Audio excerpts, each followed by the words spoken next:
de que Allende está en la moneda. ¿Pero qué les parece que se hayan encontrado en una sola tumba 2 cadáveres enterrados? Pero es que economía más grande.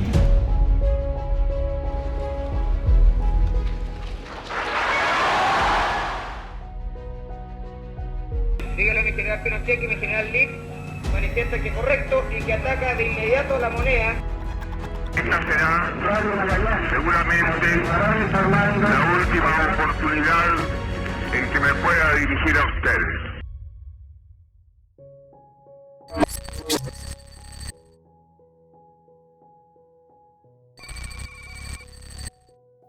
¿Cómo están? Gusto de saludarles. Comenzamos el cuarto y último capítulo de Memorias, 50 años del golpe, con un tema muy importante y muy sentido para nosotros que somos del Gran Concepción. Vamos a abordar la Universidad de Concepción desde la perspectiva de la memoria, el recuerdo y todo lo que significó el paso también de la dictadura por esta casa de estudios. Antes de profundizar en este tema, voy a saludar a nuestros invitados. Estoy con Nelson Muñoz, quien es periodista de la Universidad de Concepción y fotoreportero en dictadura. Muchísimas gracias. Muchas gracias por la invitación. También está con nosotros Manuel Rodríguez, sociólogo de la Universidad de Concepción y expresidente de la FEC en el año 72. ¿Cómo está? Muy bien, muchas gracias.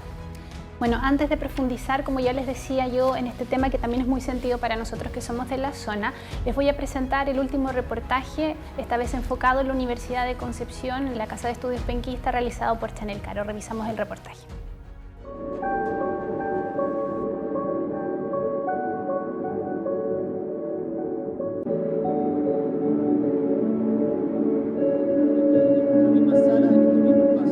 Este memorial lleva grabado el dolor y el recuerdo de una comunidad académica fracturada. A él lo tomaron preso, lo torturaron, después lo hicieron aparecer con 3 compañeros más en televisión diciendo de que estaban bien y llamaban a que la gente no resistiera.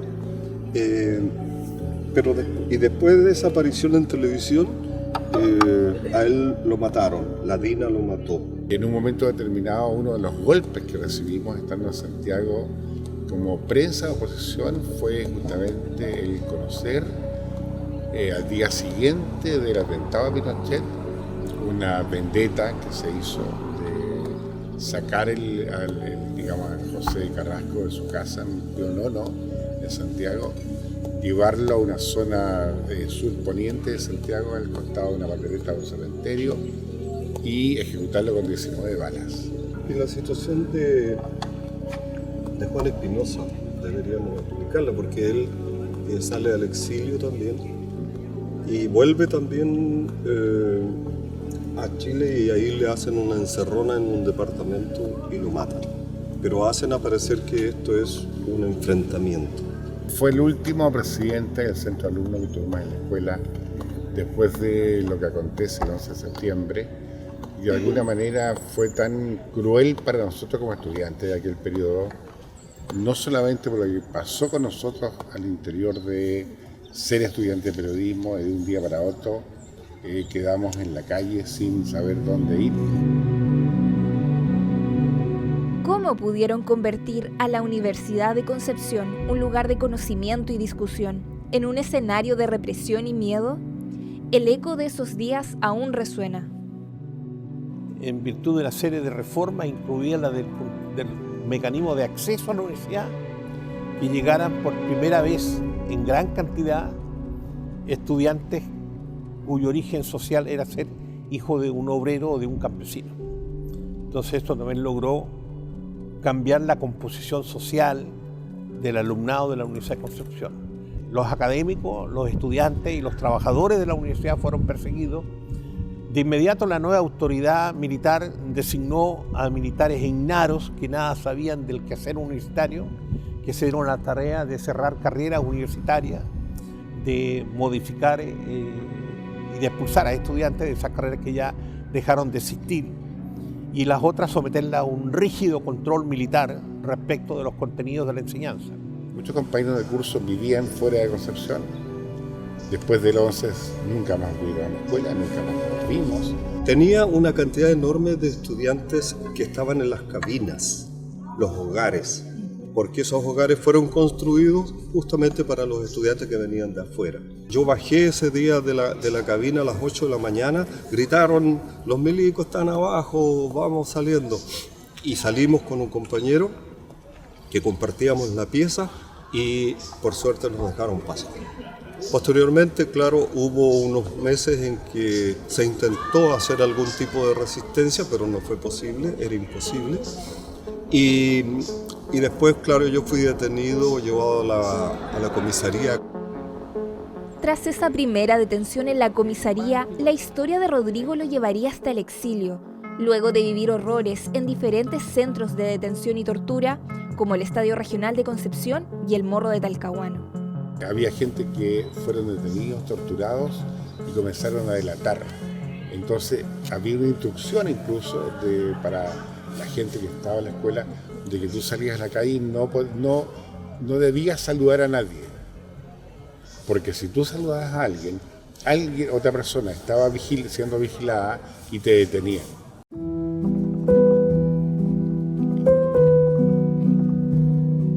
Gladys es la hermana de Roberto. En la historia de Roberto encontramos la tragedia de una generación. Se cambió de carrera y a mediados de ese año fue el mismo 73. Ahí lo anduve un poquito arrincando, como quien dice, para que les dijera a mis papás, pues él no les quería decir que se había cambiado de carrera. Pero ella habló y se cambió. Y ahí lo pilló el golpe. Estaba por eso que aparece como primero de filosofía. La universidad años atrás le dio el título póstumo. ¿Dónde está? Es la pregunta eterna. Ya me convencí que me voy a morir y no voy a saber lo que eso siempre pensé que lo iba a encontrar.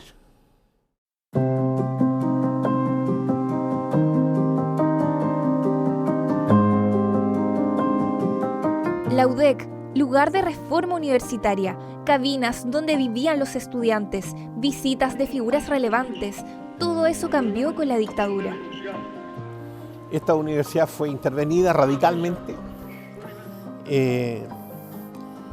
Significó que durante un largo periodo histórico dejó de ser la casa de estudios del libre pensamiento. Aquí se estableció una sola verdad, la verdad oficial de la dictadura. Se suprimieron las organizaciones estudiantiles.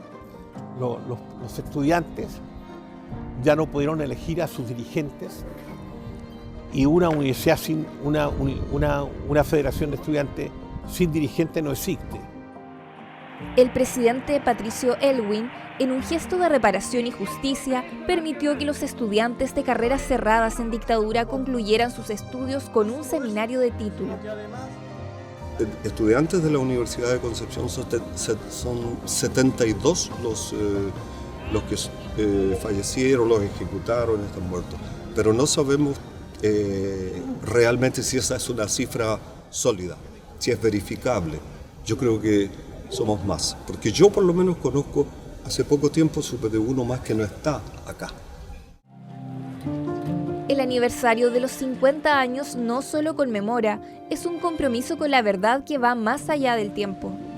Lo que queremos hacer es esta reflexión mayor desde la mirada universitaria sobre este hito y que creemos que ahí podemos aportar de manera muy relevante para que la memoria sea un espacio para el futuro, que el respeto a los derechos humanos sea uno de los temas centrales de la convivencia y acuerdos de nuestra comunidad. El renacimiento del pensamiento libre en la Universidad de Concepción es un viaje continuo, un espejo de una sociedad en constante búsqueda de sí misma.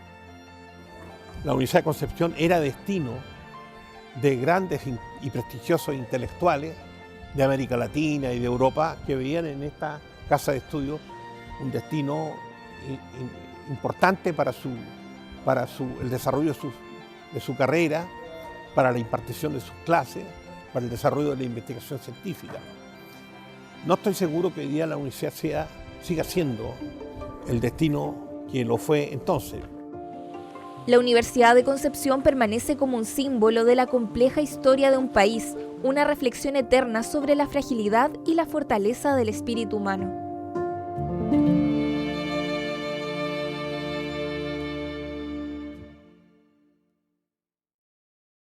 Bueno, y teníamos un amplio reportaje contando las historias sobre los estudiantes quienes estaban ahí, o eran estudiantes en los tiempos, ¿cierto?, de precisamente el golpe de Estado, y queremos profundizar, queremos conversar, conocer quiénes fueron protagonistas en estos tiempos de la Casa de Estudios Penquista, Nelson, por el desarrollo libre del espíritu, ¿cierto?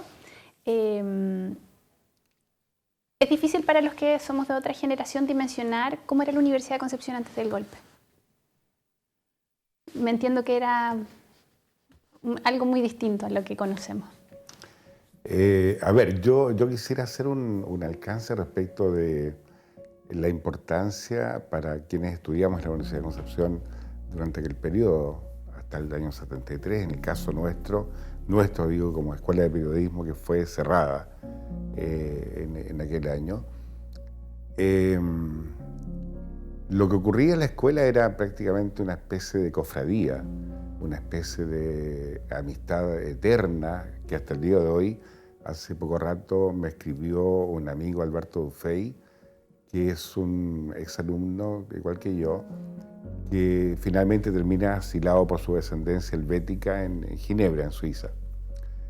Y estamos de manera, después de 50 años, estamos permanentemente en contacto, permanentemente reunidos, permanentemente sabiendo qué ocurre con cada uno de nosotros. Hace 2 semanas nos juntamos 5 exalumnos en Santiago para visitar a un compañero de curso que está en situación compleja de salud, y nos fuimos, yo viajé de Concepción solo a esa historia.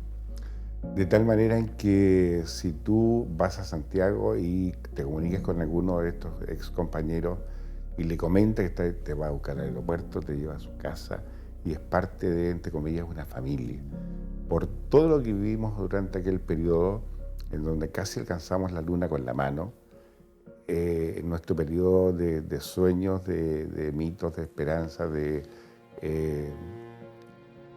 tener un cambio en la sociedad chilena que veíamos próximo, porque recién comentábamos con Manuel el hecho de que en algún momento determinado existía una situación que tiene que ver con actitudes desde el punto de vista de fraternizar, desde el punto de vista de la convivencia, y lo que significaba ser estudiante universitario no solamente estaba dentro del aula, estaba dentro del barrio universitario, que tenía autonomía, entre comillas, sino también estaba vinculado con la sociedad penquista.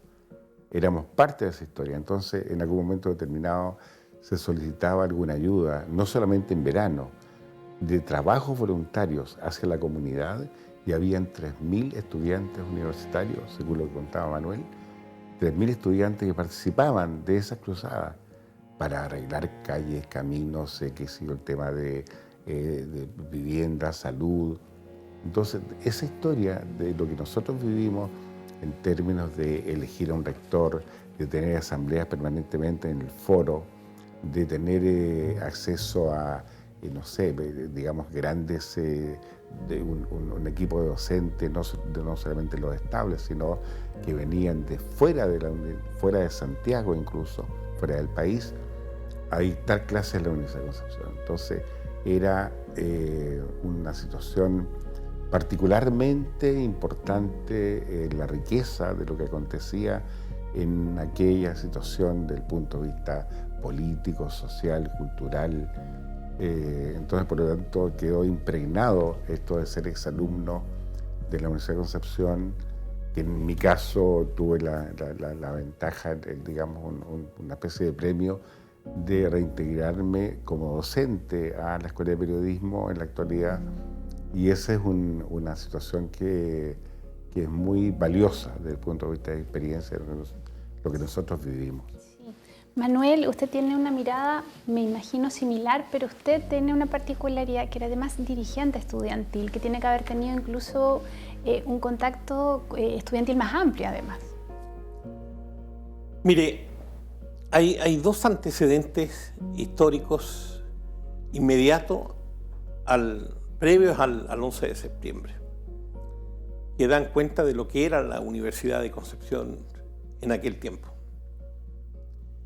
En lo más particular era el momento de la culminación de un largo proceso que demandó la realización de la reforma universitaria.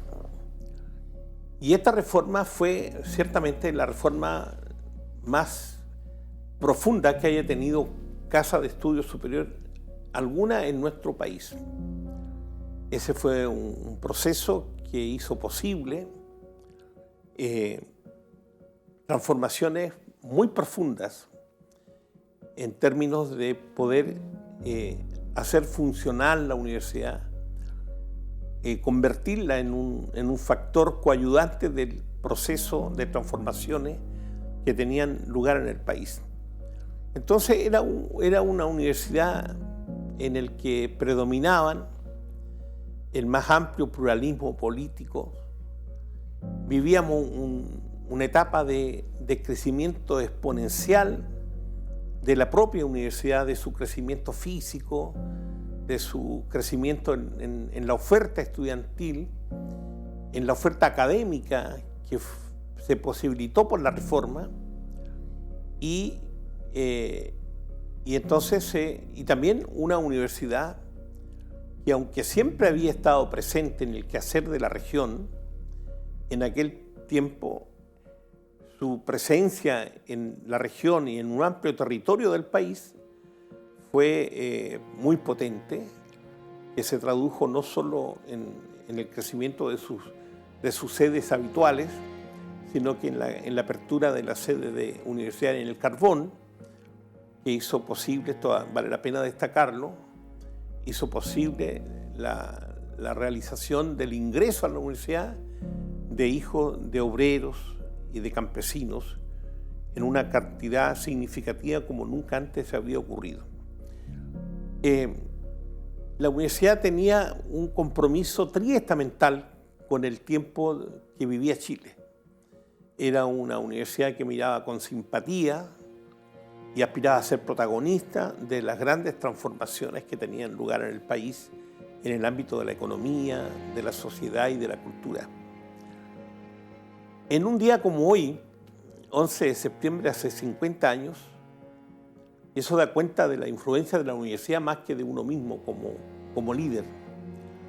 Yo había dejado la presidencia de la República en diciembre de 1972 para que a partir de marzo asumiera la responsabilidad de ser diputado de la República.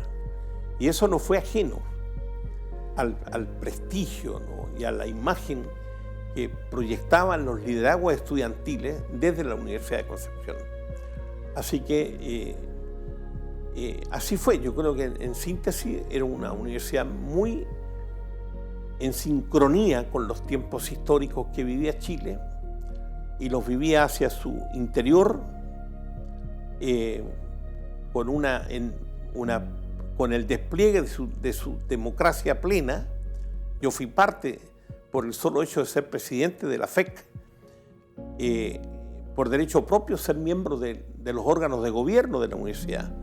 Entonces teníamos a los estudiantes resolviendo sobre los presupuestos, sobre el quehacer en el campo de la investigación, de la docencia y de dónde había que poner los acentos prioritarios conforme a la nueva misión que tenía la universidad reformista previa al golpe de Estado de 1973. Hemos conocido las sensaciones previas al 11 de septiembre de 1973. Nos vamos a ir a una pausa y al regreso con nuestros invitados vamos a hablar de, lo menos agradable. Nos vamos a una pausa aquí en Memorias.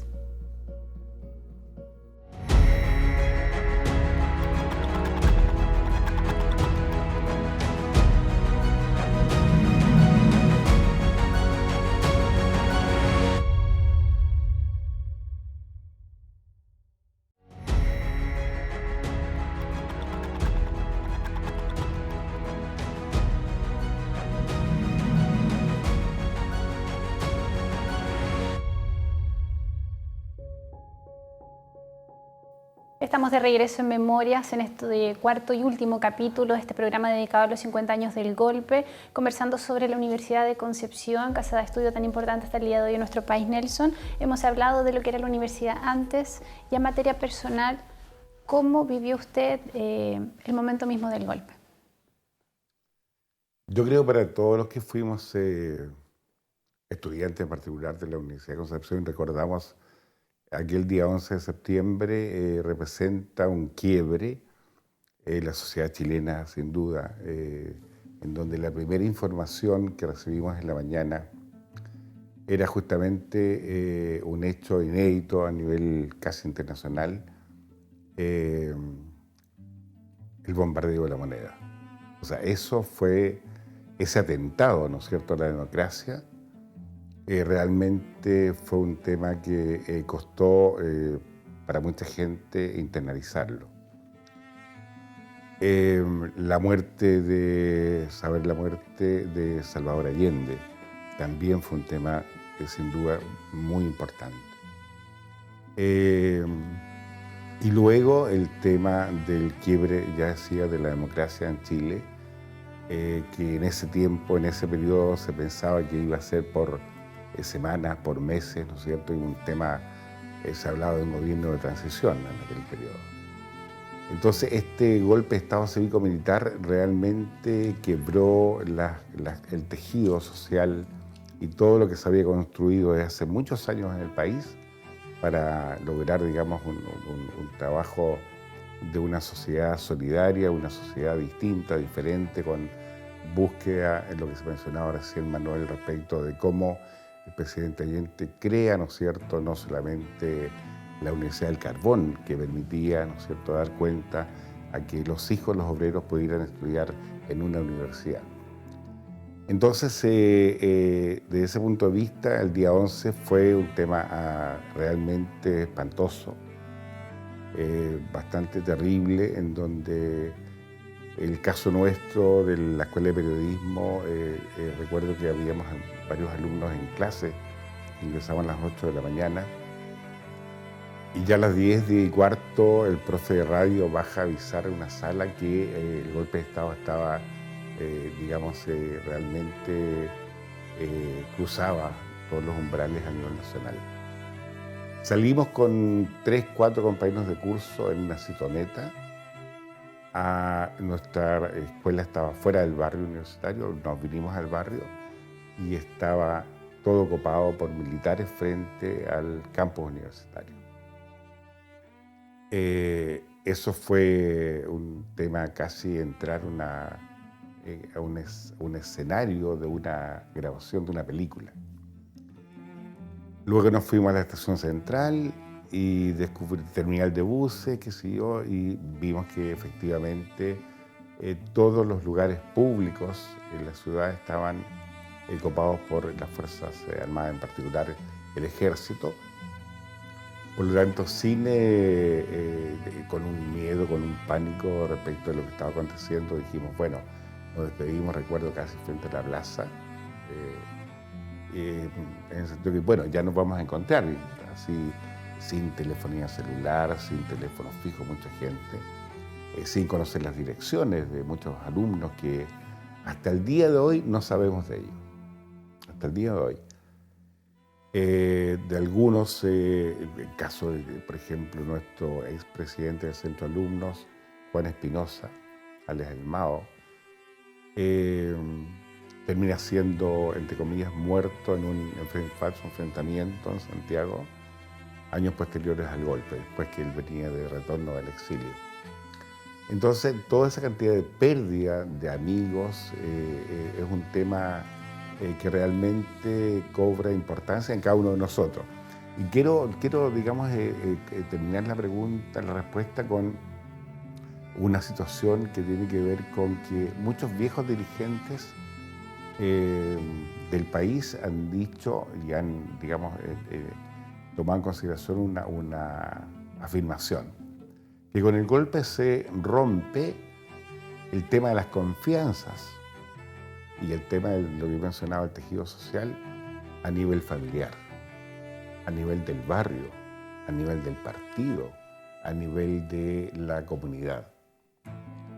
Y creo que de alguna manera hasta el día de hoy, en muchos aspectos, esa confianza que existía, ¿no es cierto?, el debate, la comunicación, de la tolerancia, de poder discutir, conversar, como pasaba al interior de la universidad con las diferentes posiciones que habían. En la escuela éramos como 120 alumnos, 110 teníamos militancia en diferentes posiciones, posturas, pero sin embargo con toda esa gente siempre hubo una relación, un vínculo, y eso se pierde con lo más grave, con el tema del 11 de septiembre. Sí.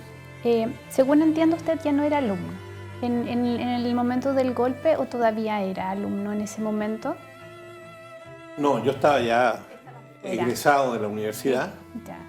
¿Cómo vivió entonces este proceso? De hecho, yo me gradué en Alemania. Pude graduarme en la continuación de mis estudios en Alemania. Entonces ahora, me parece importante decir que Gladys Marín y yo regresamos a Chile el día domingo previo al golpe de Estado, o sea, el domingo 9, porque nos había correspondido presidir la delegación chilena de la juventud chilena al Festival Mundial de la Juventud Democrática que se había realizado en el curso del mes de agosto en Berlín, en la extinta República Democrática Alemana. Y después de haber cumplido compromisos que nos llevaron a Vietnam, a la Unión Soviética, a Praga, a Francia desde luego, regresamos a Chile. Y yo regresé con el encargo de varios jefes de Estado de entregar algunos obsequios que venían destinados al presidente Allende. Entonces el día lunes 10 yo fui recibido por el presidente Allende después de su almuerzo, a eso de las 3:30 de la tarde, y tuve ocasión de conversar con él, de modo que se completaba mi convicción de que vivíamos un momento muy duro, con proyecciones muy oscuras respecto del futuro de la democracia.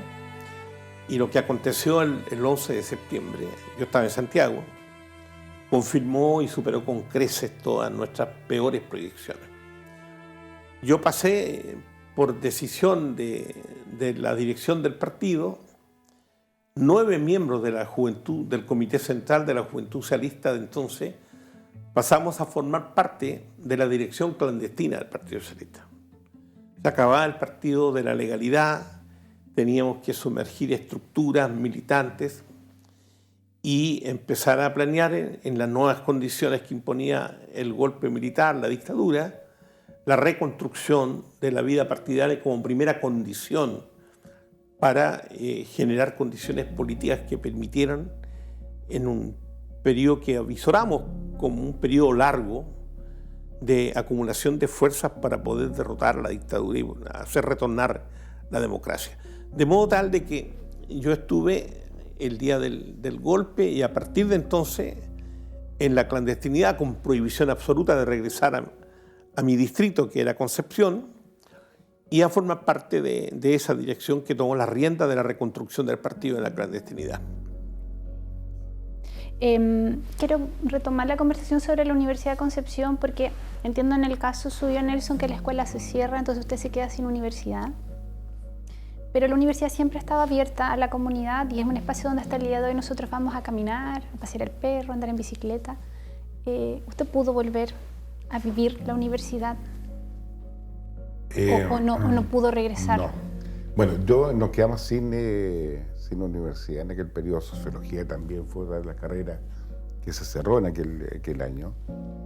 Y el regreso lo hice a la Universidad de Concepción 20 años después de haber ingresado. Fuimos los alumnos más tardíos en nuestra titulación. Y por lo tanto el barrio para nosotros representaba un escenario el cual no queríamos mucho compartir con lo que estaba pasando, por lo tanto estamos disgregados, estamos fuera de la visita, como dices tú, de cualquier naturaleza al barrio. No queríamos como acercarnos porque ¿Qué significa? Nuestro escenario fue cambiado, fue modificado, era otra universidad había otra historia, un rector relegado. En medio de eso estaba ya, después, días posteriores al 11, comienzan a ocurrir todas las masacres, matanzas, detenciones, relegaciones, exilio, torturas, te fijas, casas clandestinas de seguridad, digamos, manejadas por la DINA, aquel periodo, después por la CNI. Entonces el ambiente se tornó, además que nadie tenía posibilidades de juntarse con otras personas. Comenzó el fenómeno de la delación, ¿no es cierto?, en donde militantes de los propios partidos estaban entregando a compañeros que andaban en la calle. Por lo tanto, la instrucción, entre comillas, era no saludarse en la calle, porque podías correr el riesgo de que alguien te estuviera observando. Entonces fue un periodo duro, muy cruel, desde el punto de vista de perder todos los sueños, en ese sentido de el futuro, las expectativas y lo que pasaba en el país. Usted nos contaba que tuvo que vivir en la clandestinidad. No logro dimensionar lo doloroso que tiene que haber sido para usted, porque también tenía sus afectos acá, me imagino. ¿No siente usted que el peso de la violencia sobrecayó en la Universidad de Concepción porque, por ejemplo, es la cuna del MIR, con todo lo que significó también eso? ¿O hay otros factores que también incidieron en esta decisión tan violenta? No, yo pienso que la universidad fue percibida como un objetivo por la dictadura. Para la dictadura era absolutamente intolerable hacer caso omiso de la realidad de la Universidad de Concepción. Y por eso se desató desde el primer día instalados rectores ignaros que nada sabían de cómo conducir una casa de estudio. Se dieron a la tarea de diezmar la universidad, de convertirla en un recinto de persecuciones, que dejó un saldo no solo del cierre de carreras que se consideraban peligrosas para el pensamiento único dominante a partir de la dictadura. Y entonces cerraron no solo periodismo, sociología y una serie de otras carreras. Se expulsaron a académicos de mucho prestigio, se acusó a dirigentes de los trabajadores de la universidad, y ni qué decir que una buena parte de la dirección del movimiento estudiantil de la FEC en 1973 estuvo en los principales recintos de detención y de tortura en esta zona, como fue la isla Quiriquina, como fue el estadio de Collao, como fue Chacabuco 70 en aquellos años. Y también, aunque eso se ha mantenido sin el relieve necesario, en los distintos centros de tortura clandestinos que se pusieron en marcha. Entonces, la universidad fue un objetivo, se podría decir, de guerra de la dictadura. Aquí había que controlar los sindicatos para evitar cualquier resistencia, pero desde los primeros minutos, la ocupación del campus universitario y el desalojo de los hogares universitarios, la aprehensión sin causa alguna de sus académicos, de sus alumnos y de los trabajadores de la universidad, convirtió a la universidad en un objetivo de guerra que terminó en una universidad totalmente distinta, ¿no?, en la que se instaló la política del terror, de la persecución, de la delación, en este campus que guardaba memoria de los fundadores, y era convertirla en verdad en un ámbito en el que predominaba el desarrollo libre del espíritu. Nelson, uno de los temas más dolorosos, me imagino, para ustedes en particular, fue la cantidad de estudiantes presos, torturados, desaparecidos, incluso docentes también. Me imagino que es complejo ponerme en sus zapatos y dimensionar el dolor que sienten al recordar incluso. Y también tengo la sensación que la reparación también tardó un poco. En ese sentido, entiendo que, por ejemplo, el memorial que hay se construyó muchos años después. Yo sé que es difícil, nos queda poco tiempo de poder sintetizar esas sensaciones. Es difícil poder expresar, digamos, en breve tiempo todo el significado que tuvo para la cantidad de alumnos, ¿no es cierto?, exalumnos de aquel periodo, en relación a lo que ocurrió, porque en realidad fue un hecho que yo mencionaba recién como un ataque a la democracia, fue una dictadura que realmente hizo un trabajo realmente desastroso en términos de, incluso la zona, porque siempre miramos el golpe de Estado a Santiago, pero Concepción fue una de las ciudades también muy golpeada en el tema del caso de la Casa Rosendo, el caso de Santa Bárbara, el caso de lo que acontece con los mismos 4 fusilados de Lota, por ejemplo, a través del Consejo de Guerra. Pero todo eso era un tema que realmente uno nunca esperó. Eso superó todas las expectativas negativas que se tenían respecto a lo que podía pasar en la situación que se vivió los días previos al golpe. Entonces fue un tema que realmente desarmó a muchas personas, que incluso muchos alumnos de periodismo se desaparecieron del escenario y nunca más se contactaron con otros compañeros de curso. Algunos se cambiaron de carrera porque no sabían el riesgo que se corría con el solo hecho de mencionar que tú habías estudiado en la Universidad de Concepción y en la carrera de periodismo. Eso era un tema. Años después, tú pedías un trabajo en una zapatería y te decían, ¿usted de dónde viene? No, yo estudié en la Universidad de Concepción. Y te decían, sabe que no queremos tener problemas, por favor, retírese del lugar. Entonces terminamos siendo como un elemento, digamos, con una imagen absolutamente falseada, destruida, que demostramos que al cabo del tiempo que muchos de nuestros compañeros fueron directores incluso de diarios como El Mercurio. 3, 4 compañeros de curso fueron directores de ese diario, o jefes de informaciones, ¿te fijas?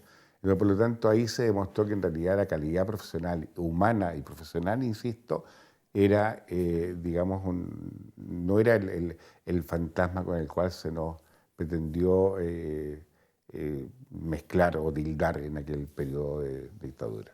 Sí. Quiero retomar lo de la reparación que le preguntaba a Nelson Manuel, porque él nos acaba de contar que egresó 20 años después.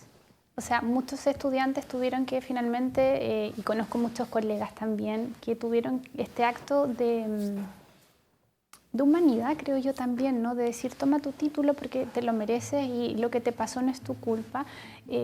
¿Cómo ve usted también como exdirigente esto que se hizo a lo mejor no en los tiempos adecuados? Mire, yo creo que lamentablemente en la fase de retorno de la democracia, muchas cosas se hicieron bajo la insignia de esta idea tan dañina de hacer todo en la medida de lo posible. Y eso impuso límites para la reparación, para la administración de justicia. No hay que olvidar que los tribunales de justicia renunciaron a su misión esencial de otorgar justicia, de administrar la justicia. Se negaron, pero en términos como no había ocurrido en ninguna parte, no otorgando incluso el recurso más esencial, que son los recursos de protección, de habeas corpus, para poder dar protección mínima, que aunque no garantizaba nada, era lo que la justicia tenía al alcance de su mano. Y esta democracia marcada, esta democracia pactada, y digámoslo claramente, pactada con Estados Unidos y con el propio dictador Pinochet, también se vio reflejada en los procesos de reconstrucción de la vida democrática.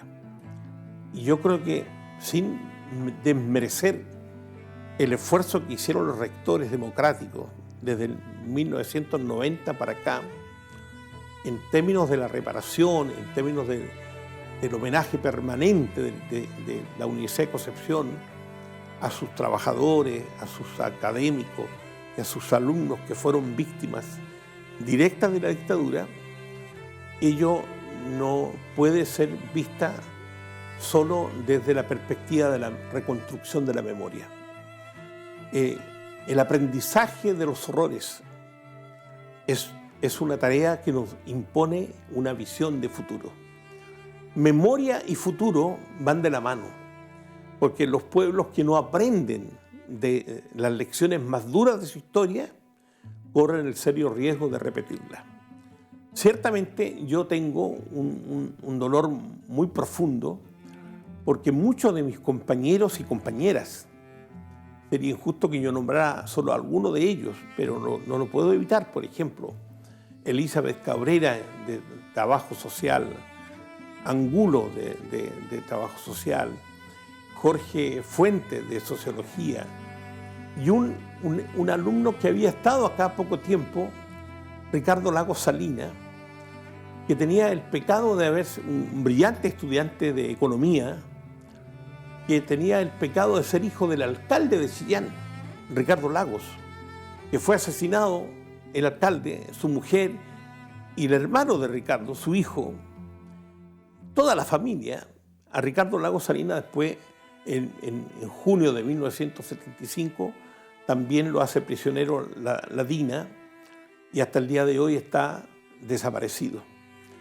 Y son aquellas vidas con las que edificamos nuestra propia arquitectura de hombres de bien, de hombres que tenemos clara conciencia de ser útiles a la sociedad en la que vivimos, de hombres de respetuoso del derecho de otros a pensar como lo libre su libre conciencia, como lo dictamine su libre conciencia. Porque no éramos, como quedó demostrado, ni terroristas, ni enemigos de la democracia, sino que al revés, quizás a la generación que yo pertenecí fue haber hecho como ninguna otra una enorme contribución a democratizar la vida de las universidades, a abrir la puerta de la universidad para convertirla en genuinas expresión de la sociedad de nuestro tiempo. Sí. Miren, se nos acaba el tiempo. Yo esta pregunta se la formulé a todos los invitados de los otros capítulos. En breves segundos, ¿qué espera de estos 50 años del golpe? En un concepto. Reparación y justicia. Usted. Compromiso de no repetición de estos hechos y plena reparación a las víctimas. Quiero agradecer a Nelson Muñoz, periodista de la Universidad de Concepción y fotoreportero en dictadura, por su participación en Memorias. Muchísimas gracias. También muchas gracias a Manuel Rodríguez, sociólogo de la Universidad de Concepción y expresidente de la FEC en el año 1972. Y a usted, gracias por su sintonía, por haber estado pendientes de este programa que hemos hecho como canal. Y quiero decir algunas palabras al cierre. Hemos abierto este espacio con el propósito de conmemorar estos 50 años del golpe de Estado desde las historias de quienes sufrieron el horror de la dictadura, pero también con una mirada hacia el futuro. Que este ejercicio de rescatar la memoria sea una invitación a que nunca más en Chile la violencia, el exterminio, la violación de los derechos humanos se utilice para imponer una idea y que quienes fueron cómplices confiesen, digan dónde están los detenidos desaparecidos para que en estas 5 décadas del golpe nuestro país logre la necesaria reconciliación. Y finalmente quiero agradecer a quienes participaron de este proyecto, a Felipe Larral y Víctor Jara en la cámara, la edición de Javiera Kinsteiger y Felipe Larral, la gráfica de Luis Huarkel, la escenografía de Hugo Mazuela y Javiera Kinsteiger, la dirección de Fabio Almazábal, la cámara de estudio de Paulino Ulloa, el montaje de Hugo Mazuela y muy especialmente quiero agradecer la producción de Chanel Caro que permitió tener a estos destacados y gentiles invitados que nos ofrecieron su tiempo y por sobre todo su memoria, su dolor en este programa. Muy agradecido por su sintonía. Esto es Memoria 50 años del golpe.